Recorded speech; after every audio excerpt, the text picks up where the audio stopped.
서울형 기초보장제라든지 서울형 긴급복지라든지 기준을 좀 완화했다. 돌봄 애소센터가 있습니다. 이 시설들에 대한 인프라도 확충하고요. 네. 어르신 일자리로 한 7만 개 7만 개요? 범위를 넓혀서 많은 분들에게 좋은 의견이십니다. 아 좋아요? 잘 돼 있는데요?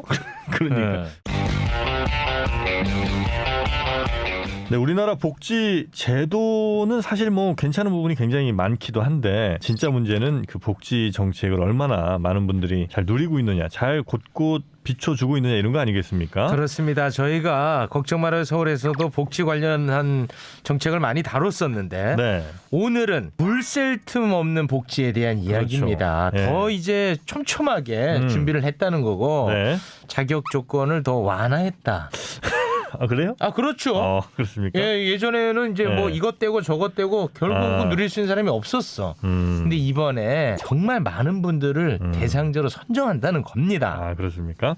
그래서 복지의 사각지대를 최소화할 서울시의 정책들 오늘 한번 알아보도록 하죠. 서울시 복지정책과 복지정책팀의 정성욱 주무관님 그리고 복지정책과 생활보장팀의 최경희 주무관님 두 분 모시고 이야기 한번 들어보도록 하겠습니다. 어서 오십시오. 안녕하세요. 네, 반갑습니다. 네. 2021년 달라지는 서울 복지에 대한 이야기를 저희가 나눠볼 텐데 두 분은 같은 공간에서 근무하세요? 네, 네, 같은 복지정책과에서 같이 누가 더 윗사람인가요? 이 사람은 아니고요. 아 그래요? 동료입니다. 예. 아 그렇습니까? 친한 동료입니다. 아 네네. 아 두 분 동등한 입장이다 이거죠? 네, 몇 년 차시죠? 저는 이제 올해 11년 차입니다. 11년. 우리 저 주무관님은요? 저는 20년 차입니다. 그럼 높은 사람이죠. 그럼 말씀을 그렇게 하십니까? 아 참고. 근데 업무 분야가 달라서요. 네. 총괄적으로는 우리 이제 정성욱 주무관님이 하시고 저는 이제 저소득층 그 취약계층 지원 쪽의 업무를 하고 있습니다. 아, 이 기강이 분야가 다릅니다. 기강 문제입니다. 이것은 기강 문제예요. 20년 차인데 위아래가 아니라고 하면 어떡합니까? 군대도 아니고 아, 모르겠 11년 차다가 그 부분 제가 사과하시죠. 예, 사과드려야 될 것 같습니다. 아유, 고맙습니다. 최경희 주무관님 죄송합니다. 아, 예. 미처 제가 거기까지 생각 못했어요. 아유, 고맙습니다. 경력이 그냥 생기는 게 아닌데. 네. 그러니까 다른 데 경력 없이 그냥 공무원만 11년이신 거죠? 네, 그렇습니다. 네, 그럼 뭐 할 말 그럼 없죠. 할 말 없잖아요. 아, 네, 그러네요. 네. 자, 그러면 오늘 웬만한 부분은 이제 우리 저 아랫사람이 좀 다 이야기해 주시기 바라겠습니다. 네, 저는 전반적인 어떤 좀 네. 가벼운 내용을 좀 말씀드리고요. 네. 중요한 내용은 역시 경력이 높으신 그렇죠. 최경희 그렇죠. 주무관님께서 아유, 꼭 집어서 그렇죠. 설명을 한번 해드리겠습니다. 예. 네. 서열 정리하고 나니까 방송은 훨씬 편해지네. 물 흐르듯 가잖아. 물 흐르듯. 자, 아랫사람. 자, 정리해 주시죠. 예, 2021년 달라지는 서울복지 간단하게 좀 분야별로 좀 설명을 드리겠습니다. 저희가 4가지 정도 분야로 설명을 드릴 텐데요. 첫 번째로는 저소득 위기 가구를 대상으로 지원하고 있는 대표적인 서울형 복지 사업들이 있는데 여기에 대한 기준들이 완화돼서 좀 더 보다 많은 저소득 위기 가구들에 대한 네. 지원들이 좀 늘어날 것으로 저희들이 기대하고 있고요. 네, 네. 첫 번째는 이제 서울형 기초보장 이 대상자 기준을 좀 완화했다. 네네. 뭐 예를 들어 뭐 예전에는 뭐 재산이 조금 더 있으면 그렇습니다. 안 돼 네네. 탈락, 뭐 나이가 젊으면 탈락, 뭐 이런 게 있었을 텐데 네네. 그런 거 완화했다는 겁니다. 네, 첫 맞습니다. 번째. 네. 그리고요. 그리고 이제 지역사회 이제 어르신들이라든지 장애인분들에 대한 어떤 돌봄 수요가 계속 증가하고 있거든요. 대표적인 돌봄 서비스 시설이 돌봄 애소센터가 있습니다. 애소센터를 통해 가지고 기존의 어르신 장애인뿐만 아니라 조금 이제 위기 가구 분들도 꼭 지원 기준에 해당 안 되더라도 네. 저희들이 대상으로 포함해서 서비스를 제공할 거고요. 돌봄 SOS 센터요. 예. 네. 그리고 저희들 이제 지역 사회의 저소득이라든지 독거 어르신들을 위해서 맞춤형 돌봄 서비스를 제공하고 있는데 네. 이 서비스를 제공하는 수행 인력들이 조금 저희들이 한 255명 정도 추가 확충을 해서 이제 실질적인 또 서비스가 더 촘촘해질 수 있도록 저희들이 준비를 하고 있고요. 자, 두 번째는 이제 공공 돌봄 이제 강화하는데 네네. 서비스를 제공하시는 분들 인력 네. 굉장히 많이 늘어났군요. 네네네. 아유, 고맙습니다. 네네. 그리고 한 가지 더 추가로 말씀드릴 것 같으면 이제 고령장애인 만 65세 고령장애인 분들이 계신데 네. 활동 지원사들이 고령장애인 분들을 찾아가서 네. 그분들의 생활을 지원하는 그런 서비스가 시범 사업으로 올해 시작될 예정입니다. 생활을 지원한다는 게 어떤? 뭐 가사 뭐 이제 생활 이제 뭐 그렇습니까? 청소라든지 이제 가사 집안일을. 지원이라든지. 자, 공공 돌봄 강화가 많이 되네요. 네네. 자, 두 번째까지 살펴봤고요. 세 번째는요? 그리고 대표적으로 죄송한데 윗사람, 이 아랫사람 이거 다 해도 됩니까? 할 수 있게 있어요? 아니요. 이제 먼저 아, 그래? 예. 예, 너무 시켜놨더니 혼자 다 해가지고. 네. 할 거 있죠? 중요한 중요한 순간에 제가 순간- 있는 거죠? 들어가겠습니다. 네. 네. 아니, 지금 다 할까봐. 아니 아랫사람 일단 정책 얘기고 우리 또 윗부는 이제 생활보장팀이니까 또 거기에 대해서 또 디테일한 게 좀 있으시겠죠? 예. 네. 자, 두 번째까지 만나봤습니다. 서울형 기초보장 확대합니다. 공공 돌봄 강화합니다. 세 번째는요? 어르신 분들이라든지 장애인 분들을 위한 복지 시설들에 대한 인프라가 올해 또 대거 확충될 예정인데요. 노인 치매 관련해서 요양시설이라든지 치매 수요들이 지금 상당히 증가하고 있습니다. 네, 그래서 중요해. 저희들이 요양시설에 대한 확충을 계속 그동안 추진을 해왔었는데 네. 그 결과로 이제 동대문에 오는 7월에 이제 실버케어 센터가 문을 열 예정이고요. 치매 전담형 시설이라고 해서 요양센터를 치매 전담형으로 아예 바꿔서 치매에 집중해서 케어할 수 있도록 저희들이 준비를 하고 있습니다. 네. 이 중요해. 인프라 확충. 인프라도 확충하고요. 네. 그러니까 일자리 같은 거는 신경 안 쓰십니까? 일자리도 저희들이 준비하고 있는데요. 아, 이거는 복지 제가 일자리? 다음에- 아니, 그 일자리를 신경 쓰셔야지. 네. 저희들은 일자리는 좀 아껴뒀다가 네. 다음에 좀 터뜨리려고. 오늘은 그 부분은 없는 겁니까? 아니, 설명드릴 겁니다. 들을 겁니까? 예. 네. 아니, 그 일자리를 확충해야지. 사실 가장 최고의 복지가 일자리인데. 그럼. 네. 근데 일자리 좀 관심 좀 덜 하죠. 설명드릴까요? 아니, 이거 없는데 괜히 짜내지 마세요. 그 욕 먹어요 또. 아닙니다. 일자리는 제가 좀 네. 이따가 설명드리려고 사실 좀 남겨뒀던 부분인데요. 네네. 예, 그래서 뭐 말씀하신 김에 제가 좀 설명드리겠습니다. 예. 일자리 같은 경우에는 저희들이 어르신 일자리가 있고요. 네. 50세 이상의 어떤 중장년 일자리, 네네. 그리고 장애인 일자리, 네. 그리고 저소득층 일자리 이렇게 네. 분야별로 저희들이 맞춤형으로 준비를 네. 하고 있습니다. 네. 어떤 일자리예요? 예를 들면? 어르신 일자리 같은 경우에는 사회공헌형 일자리라든지 그다음 사회서비스형 일자리라든지 이런 사업들이 있거든요. 네. 이제 말씀드리면 사회서비스 같은 경우에는 이제 뭐 유실물 센터에서 뭐 근무하시거나 아니면 반려견 활동을 지원하시는 반려견 어떤 그런 사업에 참여해서 이렇게 좀 같이 도와주신다거나 네. 그다음에 뭐 조금 저희들이 내용을 좀 보고 말씀드리면 더 좋을 것 같아요. 준비가 좀 안 돼 있네 일자리 쪽으로. 자, 웃지 마세요. 일자리가 최고의 복지라고 방금 정용진 선생님께서 말씀하셨습니다. 일자리 같은 경우에는 네. 대상도 다양한 만큼 네. 사업도 되게 다양합니다. 그러니까 근데 아무튼 올해 이 부분을 좀 강화하는 건 맞습니까? 그럼요, 강화합니다. 그건 맞죠. 네, 그럼요. 그러니까 원하시는 분들은 많은데 네. 자리가 부족했던 것도 맞죠. 그럼요. 그래서 올해 이제 강화하는 것도 맞고요. 그렇죠. 참여하시고 싶어 하시는 분들도 많거든요. 너무 많아. 어르신이라든지 일하고 싶은 분들. 하고 싶어 하시는 분들이 네. 많은 만큼 또 뭐 기회라든지 그런 어떤 일자리 양도 좀 제한돼 있어서 네. 저희들이 조금 되도록이면 좀 많은 분들한테 제공해 드리려고 그렇죠. 노력하고 있습니다. 네. 네. 근데 요즘은 그런 공공 일자리는 없나? 그러니까 예전에 사실은 저는 이제 이런 일자리 같은 제도를 보면 많이 좀 필요한 일을 좀 드렸으면 좋겠다는 생각을 하거든요. 그러니까 이 사회가 됐든 아니면 뭐 어떤 뭐 복지가 됐든 하여튼 이런 일들에 좀 필요한 일을 해야지. 그러니까 어쨌든 돈을 주긴 줘야 되는데 안 시키고 주긴 뭐 하니까 시키는 일들 있잖아요. 그거는 별로야. 하는 사람도 힘들어. 그러니까 하는 분들도 사실 보람도 별로 그렇지. 없고. 중요한 지적이다. 그래서 그런 좀 정말 내가 하고 나서도 보람도 있고 누군가에게 굉장히 도움되는 그런 좀 일자리가 좀 많았으면 좋겠다. 우리 사회 차원에서도 도움되고 하시는 분들도 도움되고 보람되고. 그러니까요. 그쪽으로 신경 씁니까? 말씀하신 부분은 일자리를 발굴할 때 좀 제대로 체계적으로 그리고 수요에 맞게 발굴해낸다면 충분히 지금 말씀하신 그런 방향에 맞춰질 수 있을 것 같고요. 참여하시는 분들도 중요하지만 실제로 그 참여해서 같이 그 일자리 시설이라든지 그런 장소에서 혜택을 받을 수 있게끔 저희들이 되도록이면 하려고 하는데요. 네. 물론 이제 말씀하신 것처럼 실제로 뭐 조금 부족한 부분이 있을 수는 있습니다. 네. 근데 이제 앞으로 발굴하면서도 그런 부분들은 저희들이 최우선 가치로 두고 자, 보람과 그리고 이제 그 소득 안정이라는 두 가지 토끼를 다 네. 잡을 수 있도록 저희들이 준비를 하고 노력해 가겠습니다. 고맙습니다. 네. 그러니까 뭐 요즘 뭐 제가 잘 모르겠습니다. 예전에 보면 뭐 그냥 어르신들 그냥 앉아 있다 가세요. 시간 체크하고 가세요. 뭐 이런 거 있잖아요. 그러면 하시는 분들도 네. 좀 그럴 것 같아. 민망하지. 예, 그런 분 있으면 안 될 것 같고요. 아예라는 것은 오늘 처음 듣는다는 건데요.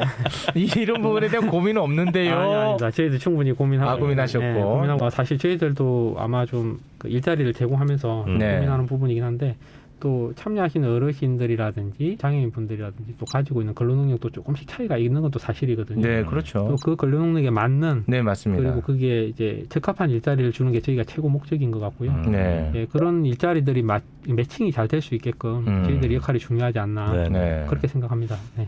이건 뭐 저는 이제 아주 개인적인 경험으로 이 민간 영역이니까 좀 다른 얘기겠습니다만 어디 주유소를 가는데 주유소에서 이제 세차 마치고 나서 그 장애인분들 두 분이서 이걸 차를 세차를 해주세요. 아직 마무리를. 네. 아 근데 너무 잘해주시는 거예요. 오. 네, 그리고 뭐 굉장히 그 밝으시고 뭐 그분들이 뭐 얼마 받는지 저는 모르겠습니다만 하여튼 일하시는 분들도 굉장히 하여튼 그 일의 보람을 많이 좀 느끼시는 것 같고 받는 저희도 뭐 너무 기분도 좋고 네, 그래서 좀 꼭 필요한 일들에 많이 좀 계셨으면 좋겠다 하는 게 이제 예, 너무 맞아요. 좋다. 또 어떤 데 가면은 이제 세차할 때 특히 이제 서비스로 해주는 데는 거의 그냥 그 물을 발라요 그냥. 그게 세차인지 뭔지도 모를 정도로 받는 사람도 힘들고 하는 사람도 힘들고. 네. 아 근데 정영희 씨가 네. 또 그런 좋은 서비스를 한번 받으셨네. 네. 저희가 듣기에도 좀 뜻깊은 말씀을 해주신 것 같아요. 네네. 정말 앞으로 일자리 사업이 어떻게 나아가야 될지 좋은 방향을 말씀해 주신 것 같아요. 아 고맙습니다. 아이디어 없으면 연락 주세요. 우리 쪽에 넘쳐납니다 아이디어는. 왜냐면 평소에 불만이 워낙 많기 때문에. 우리 그 20년차 최경희 주무관님, 네. 우리 저 후배의 답변에 좀 뭐 부족한 부분이 있거나 보완할 부분이 있으면 지금부터 한번 좀 나서 주시죠. 올해 저희 이제 서울시는 이제 어르신 일자리로 한 7만여 개의 일자리를 제공합니다. 7만 개요? 예. 아까 이제 개수를 저희가 일자리를 소홀히 하는 것이 아니라, 네. 이제 그렇게 많은. 아 답답하셨구나. 이거 우리 일자리 얼마나 많이 하는데 저 11년 차 저거. 네, 답답하셨어. 자 그리고요. 7만 개 진짜 많은데? 예, 세차 얘기하신 그 장애인 저희가 장애인 또 대상의 일자리들이 있어요. 네. 그런 일자리는 한 3,400개 이제 일자리를 저희가 3,400. 제공해서 저희가 일자리 쪽에도 신경을 써서 올해 열심히 추진할 예정입니다. 네. 그게 민간이랑도 같이 하십니까? 아니면 그 민간은 완전 다른 영역인가요? 저희가 일자리를 할 때 이제 민간 부분이랑 뭐 협업하는 부분도 있어요. 예를 그래요? 들어서 복지관에서 일을 하신다거나, 네. 아니면 또 다른 또 이제 뭐 자활 공동체 쪽에서 일을 하신다거나 민간이랑 협업하는 부분도 있습니다. 네. 이거 이제 머리만 잘 쓰면 어르신분들이 그 자리에 있어서 더 좋은 서비스를 할 수 있는 많죠. 공간이 많거든요. 네, 진짜 많죠. 네. 그러니까 그분들을 위해서 해주는 게 아니고. 그렇지. 네. 네. 알겠습니다. 아무튼 이제 고령을 위한 일자리는 7만 개라고 했나요? 네. 그리고 장애인분들을 위해서는 3,400개 올해 새롭게 또 생겨난다고 합니다. 그 일자리 같은 거 만약에 저 어르신분들이 나 좀 하고 싶다. 이런 분들은 내가 자격이 되는지 아니면 어디서 할 수 있는지는 어디서 알아보면 됩니까? 지금 일자리 어르신 같은 경우에는 일자리 참여자 모집을 하고 있고요. 저희들이 일자리를 준비가 잘 안 돼 있는데 왜 자꾸 일자리를 봐? 이 정도 했으면 됐잖아. 7만 개 만들었으면 됐잖아. 난 윗분한테 아니, 물어본 거야. 근데 아. 갑자기 아랫분이 나오셔가지고 내가 놀랬어. 윗분 잘 뭐 통합지원센터 이런 거 있겠죠. 일자리 센터도 있는데요. 그리고 다산 콜센터 전화하면 되겠죠. 맞잖아요. 물론 이제 다산 콜센터 네. 이용하시면 제일 빠르게 이제 안내 받으실 수 있고요. 네. 관련된 그 50+ 포털이라든지 네네. 어르신 일자리 관련 홈페이지가 있기 때문에 그렇죠. 접속하시면 이제 뭐 다양한 정보는 제공 받으실 수 있을 것 네, 같습니다. 우리 주무관님 예. 얼굴 빨개지지 않습니다. 네. 네, 무쇠 불처럼 달려갑니다. 네, 감사합니다. 순간 당황했습니다. 난좀 윗분한테 물어봤는데. 그러면은 그 이번에 이제 복지 혜택을 받는 분들 기준을 좀 완화한다. 이 부분에 대해서 그러면 좀 설명을 해주시죠. 뭐 어떤 완화가 되는지. 저희가 이제 서울시에서 이제 그 국가의 이제 국민기초생활제도를 이제 보완하기 위해서 2013년부터 저희가 시작하게 되었습니다. 정부의 그 이제 지원 기준이나 어떤 생계비 기준이 전국적으로 획일화돼서 적용되기 때문에 이제 서울시의 이제 높은 물가나 이제 생활 수준이 상대적으로 높은 이제 서울 시민을 위해서 저희가 만든 제도인데요. 기존에는 소득, 재산, 부양무자 기준이 동시에 충족돼야지만 지원을 받을 수 있었는데요. 네. 올해는 이제 그 부양무자 기준을 저희가 이제 폐지해서 네, 소득과 재산 기준만 저희 기준 안에 들어오시면 예, 지원을 받을 수 있습니다. 그러니까 부양 의무자라는 것은 뭐 예를 들면 내 아들이 있다거나 그렇죠. 예. 같이 살지도 않는데 그러면 못 받았군요. 네, 복지제도에서 부양 의무자라 하는 것은 이제 저를 기준으로 1촌 이내의 직계 혈족. 그러니까 제가 있으면 저의 부모님, 저의 아들, 딸들. 네. 그분들하고 그분의 배우자를 저희가 이제 부양 의무자라고 했습니다. 네. 그런 이제 부양 의무자가 존재하면은 혜택을 못 받았다 이거죠. 그렇죠. 부양 의무자가 이제 계셔도 저희가 부양 의무자의 소득이랑 재산 기준이 있었는데요. 예, 이제는 그 이제 부양 의무자 저희가 이제 기준을 그 부분은 아예 보지 않겠다. 네, 네. 네. 근데 이제 다만 혹시 부양 의무자 가구에 그 연 소득이 1억 원이 넘거나 네. 9억 원이 넘는 이제 뭐 부동산 등의 재산을 가지고 있으면 이제 현행처럼 저희가 이제 부양 의무자 소득 재산 기준을 적용을 합니다. 아. 근데 이거 전국적으로 이건 폐지되는 거 아니에요? 부양 의무자 기준은? 지금 전국적으로 폐지되진 않고요. 네. 올해는 정부에서 노인과 한부모 가구에 대해서 부양 의무자 기준을 보지 않는데요. 저희 서울형은 노인 가구든 한부모 가구든 모든 가구에 대해서 저희가 부양 의무자 기준을 폐지해서 시행할 예정입니다. 아, 좀 더 선도적으로 선도적으로, 갑니다. 예. 네, 정현 씨, 네. 정부보다 한 발 빠릅니다. 그 무슨 말씀하시는 겁니까? 근데 이제 그렇게 기준이 바뀔 때는 이유는 있겠죠. 그러니까 과거에 뭐 그런 부양 의무자 기준 같은 것 때문에 사실은 뭐 아들이랑 딸이랑 별로 뭐 연락도 안 그렇죠. 되는데 얘네들이 뭐 좀 있다고 그래서 아예 못 받는다 이런 경우는 이제 줄여보겠다는 거죠. 예, 맞습니다. 네. 근데 이제 또 그 기준은 아마 그래서 있었긴 할 것 같아요. 예를 들면 내가 내 앞으로 재산 안 해놓고 아들한테 물려줘 버리면 이것도 받을 수 있는 거 아닙니까? 아니 아까 얘기했잖아요. 근데 이제 그 연소득이라고. 기준이 이제 연소득과 혹은 뭐 저 자산 부동산 구업. 예. 이런 걸 이제 두신다는 거죠. 네, 그래서 이제 그런 기준은 있어야 된다는 거고. 예, 그것마저 빼버리면 우리 세금 또 살살 녹습니다. 네. 진짜 그러겠는데 아들은 뭐 재산이 좀 있는데 진짜 사이가 안 좋아. 애들 뭐 집이 사실 뭐 10억이라고 해봐야 요즘 서울에서 뭐 중간 가격이니까 그렇게 부자도 아니고 아들은 뭐 재산이 있을지 몰라서 하여튼 나랑 이제 연 끊겼어요. 그런 경우는 어떻게 됩니까? 아, 그거는 이제 예. 화해하셔야죠. 화해? 아니 좋은 의견이십니다. 아, 좋아요? 예, 실질적으로 네. 그렇게 지금 예를 들어서 아들이 있는데 아까 말씀한 연을 끊고 네. 어떤 가족 간의 어떤 그런 문제들 때문에 단절되거나 네. 이제 그래서 부양을 거부하거나 기피하는 그런 어려운 가정이 있을 수 있습니다. 네. 이제 그럴 때는 저희가 이제 각 구청마다 지방생활보장위원회라는 게 있어요.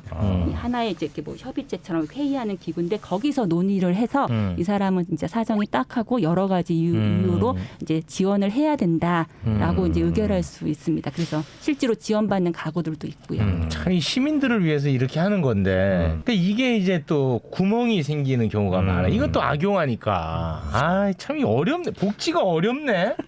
아니, 그러니까 이런 것들을 사실 시민들을 위해서 이렇게 열어주는 건데 그렇잖아. 그렇죠. 몇 분 정도가 늘어나는 걸로 혹시 계산이 됩니까 이게? 이제 이번 부양 의무자 폐지를 통해서 네.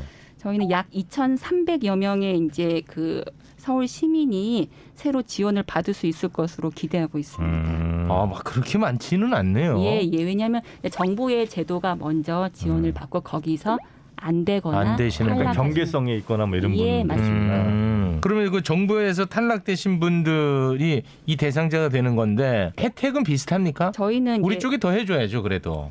정부보다? 그럼 한 발 더 나가야지. 그냥 다른 지자체랑 형평성이 있잖아요. 에이, 우리 쪽이 저 더 가야죠.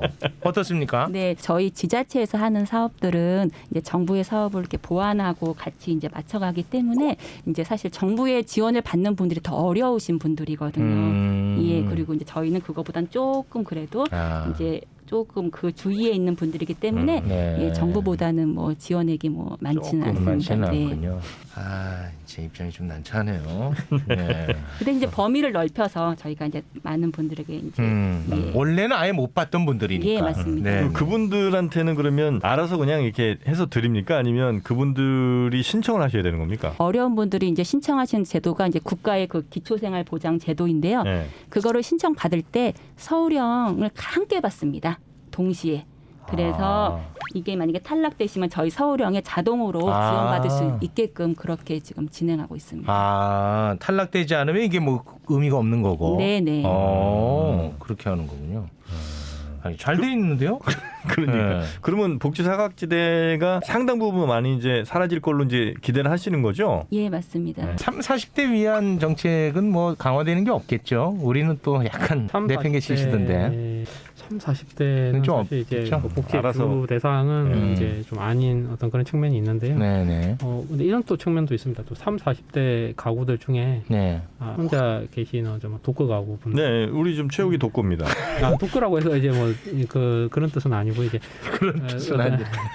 독거 중에서도 이제 조금 이제 사회적 관계망이 단절됐기 아. 때문에 네. 이제 홀로 지내시는 분들. 나이가 젊다고 해가지고 고통이 적지는 않거든요. 네, 네, 그런 그렇습니다. 분들도. 네, 네. 말씀하신 3, 40대임에도 불구하고 독거 가구에 대한 어떤 스마트 음. 기기를 설치해서 좀 스마트 기기? 근데 아까 그 스마트 말씀하신데 케어, 그게 뭐예요? 스마트 플러그라고 있는데요. 네. 그게 이제 플러그 콘센트에 이제 꽂아두면 네. 이제 여기에 대해서 이제 움직임이라든지 이런 게 좀 감지가 됩니다. 아. 이런 게 전력량이라든지 네. 이런 것들이 이제 감지가 되는데 전력 사용량이 전혀 없어진다거나 그럼 위험. 이런 것들이 이제 데이터화 돼가지고 이제 알림이 오게 되면 이런 데는 한번 저희들이 한번 그 방문해서 그럼 그걸 설치하려면 동의를 구해야 될 텐데 네, 동의를 해주실까요? 일단 이미 설치가 완료됐기 때문에 설치가 완료됐어요? 예, 지금 약 한 3천 가구 정도 위기 가구에 대해서 그게 3, 40대 3, 40대뿐만 아니라 전 세대? 전 세대 이제 다 독거 포함해서 가구에? 예, 보통 이제 4, 50대 중년 독거 가구가 중심이 되고 있고요. 그런 가구들에 대해서는 이제 그런 기기를 작년까지 완료를 하고 3천 가구 정도 완료하고 올해부터는 이제 모니터링을 시작할 예정입니다. 올해부터 이제 모니터링이 시작되는군요. 들어갑니다. 네네네. 언제부터요? 올 1월부터 했어요 그러면? 네. 그래서 뭔가 좀 좋은 사례가 있습니까? 아직 없지. 아직까지는 조금 시행 초기 단계여서 아직까지 성과는 없고요. 아직까지 뭐 특별한 어떤 사례가 알려진 사항은 없고요. 네. 그리고 그게 뭐 그런 사례가 많이 나오는 게 좋은 건 아니니까. 좋은 건 아니니까. 네. 뭐 좋다고 한 적은 없으니까. 네. 아무튼 뭐 그런 또 저희들이 뭐 그런 위기 가구를 사전에 또 예방하는 뭐 그런 사례가 있으면 저희들이 충분히 네. 또 소개하고 네. 알려드릴 수 있을 것 같습니다. 네.